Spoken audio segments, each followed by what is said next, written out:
স্বাস্থ্য উপদেষ্টা হওয়ার প্রলোভনে বিপুল অঙ্কের চেক প্রদান ও ঘুষ লেনদেনের অভিযোগে জাতীয় ক্যান্সার গবেষণা ইনস্টিটিউট ও হাসপাতালের সাবেক পরিচালক অধ্যাপক ডাক্তার শেখ গোলাম মোস্তফার বিরুদ্ধে অনুসন্ধান শুরু করেছে দুর্নীতি দমন কমিশন।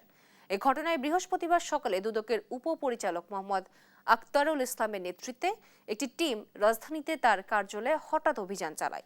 দুদকের কর্মকর্তারা জানান, ডাক্তার মোস্তফার বিরুদ্ধে ক্ষমতার অপব্যবহার, অবৈধ সম্পদ অর্জন এবং গুরুত্বপূর্ণ পদ পাওয়ার জন্য অসাধু প্রক্রিয়ায় অর্থ ও চেক প্রদানের গুরুতর অভিযোগ রয়েছে। অভিযোগের ভিত্তিতে তদন্ত কার্যক্রম শুরু হয়েছে। তবে অভিযান শেষে বিস্তারিত তথ্য জানানো হবে বলে জানিয়েছেন দুদকের কর্মকর্তারা।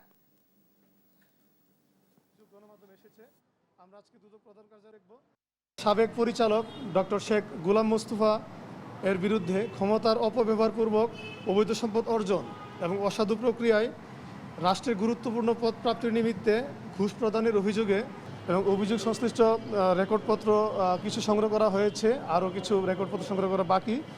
আমরা সেক্ষেত্রে সমস্ত রেকর্ডপত্র সংগ্রহ করে এবং পর্যালোচনা ও যাচাই বাছাই করে আমরা কমিশন বরাবর এনফোর্সমেন্ট প্রতিবেদন দাখিল করা হবে।